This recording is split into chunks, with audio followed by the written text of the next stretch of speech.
చెప్పండి, మీరు మాట్లాడండి. సార్ మనస్ఫూర్తిగా హృదయపూర్వకంగా ధన్యవాదాలు సార్. నేను ఎంజీఎన్ఆర్ఐజెస్ నుంచి ఫీల్డ్ అసిస్టెంట్స్గా పనిచేస్తున్నాను సార్.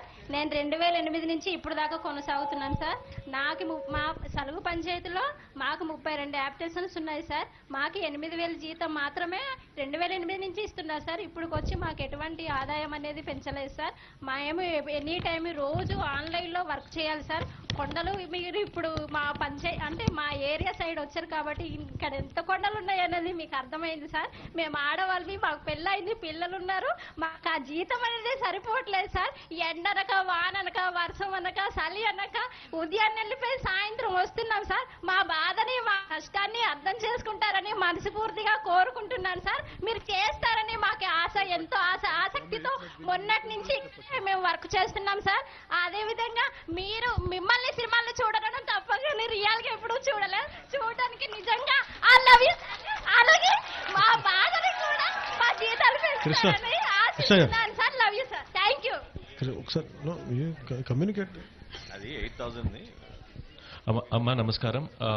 మీ అందరికీ తెలిసే ఉంటుంది, ఎంజీ నరేగా అనేది ఈ నెలాఖరుతో అయిపోతుంది. కొత్తగా జీరామ్జీ స్కీమ్ వస్తుంది. నిజం చెప్పాలంటే డిప్యూటీ సీఎం గారు జనవరి 1వ తారీఖునే మీ అందరికీ మంచి చేయాలని చెప్పి డిసైడ్ చేశారు. కాకపోతే ఎంజీ నరేగా కొత్త రూపం దాల్చడం వల్ల బీబీ జీరామ్జీ గైడ్ లైన్స్ వచ్చిన తర్వాత వెంబటనే మీకే కాదు ఆ రూరల్ డెవలప్మెంట్ ఉన్న ప్రతి ఎంప్లాయీకి ఏ విధంగా మంచి చేయాలో కార్యాచరణ అనేది ఉంటుంది.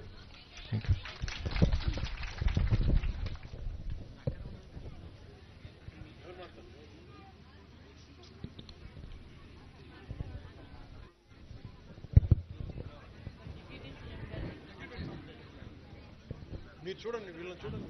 హలో సార్, డిప్యూటీ సీఎం గారికి నమస్తే సార్. నా పేరు కే భారతి సార్. నేను హౌసింగ్ డిపార్ట్మెంట్లోని డిఈఓగా చేస్తున్నాను సార్. మేము 2006 నుంచి జాయిన్ అవ్వాము సార్. మా శాలరీ 3,400 నుంచి స్టార్ట్ అయ్యి ఇప్పటికి 6,400 రూపీస్ ఇస్తున్నారు సార్. చాలా ఇబ్బందిగా ఉంది సార్ మా పరిస్థితి. మేము ఇప్పుడు యూనియన్గా ఎస్సీ ఎస్టీ యూనియన్గా ప్రిపేర్ అయ్యి మేము 576 మెంబర్స్ ఉన్నాం సార్. స్టేట్ మొత్తం 576 మెంబర్స్ ఉన్నాం సార్. ఓవరాల్గా అయితే 2,600 మెంబర్స్ ఉన్నాం సార్. మాకేమైనా బ్యాక్లాగ్ పోస్టులు తీస్తే data entry operators, next outsource working inspectors కి ఏమైనా అవకాశము ఇవ్వగలుగుతారని కోరుతున్నాను సార్. మిమ్మల్ని చూసినందుకు మాకు చాలా ఆనందంగా ఉంది సార్. మనోహర్ సార్ చాలా thank you sir. And deputy CM గారు థ్యాంక్ యూ సార్. జిల్లా కలెక్టర్ గారు కూడా థ్యాంక్ యూ సార్. సార్ దయచేసి మాది కొద్దిగా పరిష్కరించండి సార్ ఈ సమస్యని. అమ్మా, మీకు మన హౌసింగ్ కార్పొరేషన్ ద్వారా మిమ్మల్ని తీసుకున్నారు కాబట్టి మీకు సెలక్షన్ జరిగేటప్పుడు మీకు వెయిటేజ్ ఇస్తారు. అప్పుడు ప్రభుత్వం నుంచి తప్పకుండా కన్సిడర్ చేయొచ్చు. ఎందుకంటే మీకు తెలిసిన విషయమే, కాంట్రాక్ట్ ఎంప్లాయీస్ మేము నామ్స్ అంతకన్నా ఎక్కువ తీసుకెళ్లేము. కానీ ఖచ్చితంగా అనేక సందర్భాల్లో కేబినెట్ మీటింగ్ లో గౌరవ ముఖ్యమంత్రి గారు, ఉప ముఖ్యమంత్రి గారు దీని గురించి మాట్లాడారు. ఎందుకంటే ఎన్నికలప్పుడు కూడా మీ అందరికీ కూడా న్యాయం చేయాలనే ఒక మాట ఖచ్చితంగా అప్పుడు అన్నారు కాబట్టి అది ఖచ్చితంగా పరిశీలన ఉంటుంది. తప్పకుండా మన కూటమి ప్రభుత్వం నుంచి మీకు ఆ న్యాయం జరుగుతుంది. కొంచెం ఓపికగా ఉండండి, తప్పకుండా జరుగుతుందమ్మా, చేస్తారు. అంటే 20 ఇయర్స్ మాది ఇప్పుడు 40+ ఇయర్స్ సార్. మేము ఇంకా ఎక్కడికి వెళ్ళి కూడా మేము బ్రతకడానికి మాకు ఛాన్స్ లేదు సార్. మేము ఈ ప్రభుత్వం ఉన్నప్పుడే మమ్మల్ని తీసుకున్నారు కాబట్టి మీరు ఇప్పుడు ఉన్నప్పుడే మాకు న్యాయం చేయాలని కోరుకుంటున్నాం సార్. ధన్యవాదాలు సార్.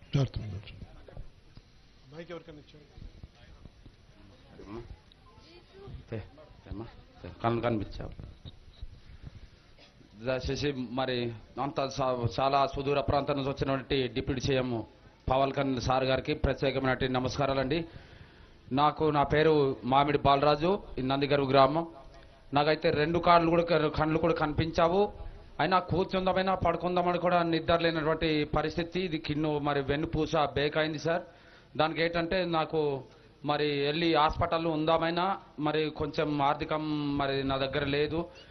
మన ప్రభుత్వం వాళ్ళు మనకు ఎంతో కొంత 6,000 రూపాయలు ఇస్తున్నారు. కానీ మాకు 2 పిల్లలకి మా ఆవిడికి నాకు కొద్దిగా ఖర్చుకు సారట్లేదు సార్. అందుకని చాలా ఇబ్బందికరంగా పడుతున్నాను. మీరు వస్తారని ఆశతో ఉదయం నుంచి 7 గంటల నుంచి ఇంత నలిగి కూర్చుంటున్నాను. ఏడవాలో కూడా తెలియదు, పడుకుని ఉండాలో కూడా తెలియదు, నవ్వాలో కూడా తెలియదు. అది పరిస్థితుల్లో ఇక్కడ నలిగిపోతున్నాను ఉదయం నుంచి సైడ్ దగ్గర కూర్చొని. కాకపోతే మీతో మాట్లాడాలి ముఖాముఖాన్ని ఉద్దేశంతో ఇంతవరకు ఇది ఉన్నాను సార్. తర్వాత నాకేంటంటే నా ఇల్లు ఏమొచ్చి రేపిల్లుడు పడిపోయే గోడ అంతా మొత్తం పగిలిపోయింది సార్. చిన్న పెంకుటిల్లు, ఆ ఇల్లు గోడ ఏమైందంటే పగిలిపోయింది. దయచేసి అది ఇప్పటికైనా సరే అది పరిశీలించి మరి మరి ఇల్లు నిర్మించి ఇస్తారని మరి ఆశిస్తున్నాం సార్. ఏంటంటే అది మీరు గ్రాంటింగ్ చేసి ఇచ్చినా కూడా నేను కట్టుకోలేని పరిస్థితి సార్. అలాగే అందుకని మీరే అది ఒక సొంత మరి గృహం నిర్మించి ఇస్తారని మరి కాలకాలానికి దినానికి మీ కుటుంబంలో నేను రుణపడి ఉంటాను సార్. మీకు ఇంకా ఏమిచ్చి రుణం తీర్చలేను. నాకు ఒక ఇలాంటి ఇప్పుడు ఇందాక చెప్పినట్టు ధర్మరాజు చెప్పినట్టు కొండల్లో లోయల్లో గుట్టాల్లో కూడా తాతాలి నాకు ఇప్పుడు మరి 51 సంవత్సరం సార్ నాకు. అయినా నేను ఇంతవరకు కూడా ఏ ముఖ్యమంత్రి ఎమ్మెల్యే ఎంఆర్ఓ ఎంపీలు కూడా ఇప్పుడు ఇక్కడ దాకా కూడా వచ్చింది లేదు. ఒక నిమిషం సార్ ఇల్లు గురించి అడిగారు. మనం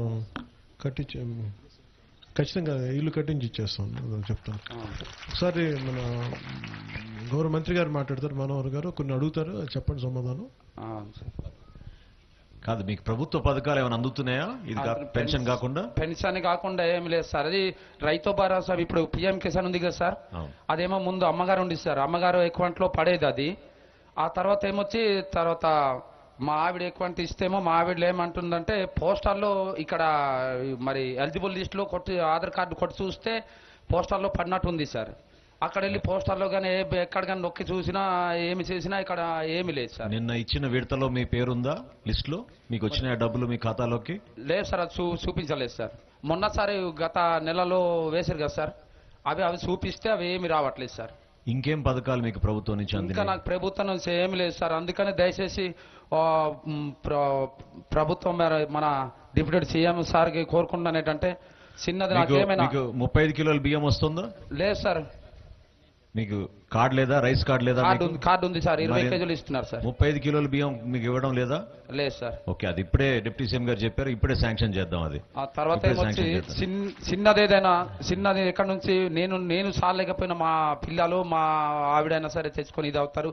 చిన్నది ఏమైనా మన ప్రభుత్వం నుంచి ఏమైనా కొంచెం సహకరిస్తే చిన్న ఇంత మారుమూల ప్రాంతంలో కూరగాయలు కానీ లేదంటే మిరపకాయలు ఏదో ఒకటి ఇలాంటి వ్యాపారం చేసుకొని దాని ద్వారా నా ఉపాధి కల్పిస్తారని ఆశిస్తూ. డిఆర్ డిపో ఉందా అక్కడ మీకు? డిఆర్ డిపో మరి కొత్తపల్లిలో ఉంది sir.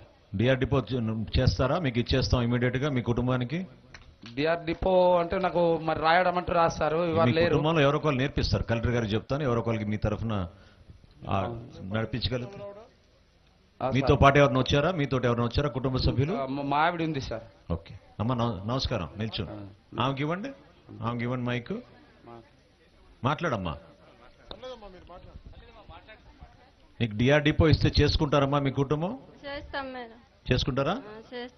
Very good, very good. Collector గారికి చెప్పి డిప్యూటీ సీఎం గారు చెప్పారు, శాంక్షన్ చేద్దాం మీకు, చేసుకోండి.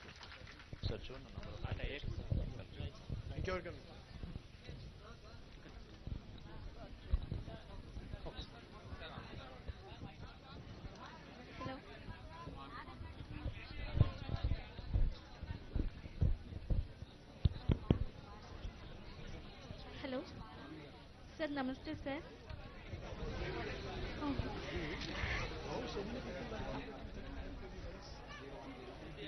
Hello sir.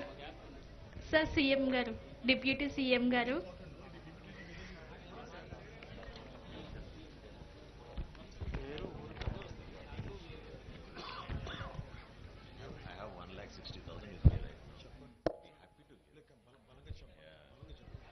డిప్యూటీ సీఎం గారు ఇంతమంది అడుగుతున్నారు, ఇక్కడ కూడా పొరపాటు జరుగుతుంది. 35 కిలోల బియ్యం రాని వాళ్ళు పీవీటీజీలు ఎవరు ఉన్నారా మన దగ్గర? ఇంకా మిగిలిన వాళ్ళు? ఓకే, అది ఖచ్చితంగా కొంచెం లోపం జరిగినట్టే అందులో. ఎందుకంటే 100% పీవీటీజీలు అందరికీ కూడా 35 కిలోల బియ్యం ఇద్దామని మా కూటమి ప్రభుత్వం, గౌరవ ముఖ్యమంత్రి గారు చంద్రబాబు నాయుడు గారు, గౌరవ ఉప ముఖ్యమంత్రి గారు పవన్ కళ్యాణ్ గారు నిర్ణయించారు. కాబట్టి మీ అందరికీ కూడా ఖచ్చితంగా వచ్చే నెల నుంచి మీకు 35 కిలోలు ఇచ్చేటట్టు ఇమీడియట్ గా చేస్తాం. ఆ 10 మంది దయచేసి ఎవరికైతే చేతులు లేపారో మీరు కొంచెం ఉండి, ఆర్డీఓ గారు ఉన్నారా ఇక్కడ, తహసీల్దార్ గారు కానీ ఆర్డీఓ గారు కానీ తీసుకోండి, మీరు పేర్లు తీసుకోండి, వాళ్ళవి తీసుకుని ఇమీడియట్ గా మీరు ప్రొసీడింగ్స్ పంపించండి కలెక్టర్ గారికి. ఆ 10 మంది ఎవరైతే చేతులు లేపారో 10 మంది వరకు మీరు ఇమీడియట్ గా ఇచ్చేసేయండి. తహసీల్దార్ ఒకసారి ఇది సాచురేషన్ బేసిస్లో ఒక ఎన్యూమరేషన్ చేయండి. మన దగ్గర ఆల్రెడీ డేటా ఉంది. ఓకే, అంత్యోదయ అన్న యోజన రిక్వెస్ట్ ఉంటున్న అప్లికేషన్స్ మన దగ్గర ఉంది. సో ఒకసారి కన్సల్టేట్ చేయండి. గౌరవ మంత్రి వారిని కూడా చెప్పిన వలన we will do a saturation బేసిస్లో will send a proposal sir. I'll do that sir. Will be great help sir. Thank you sir.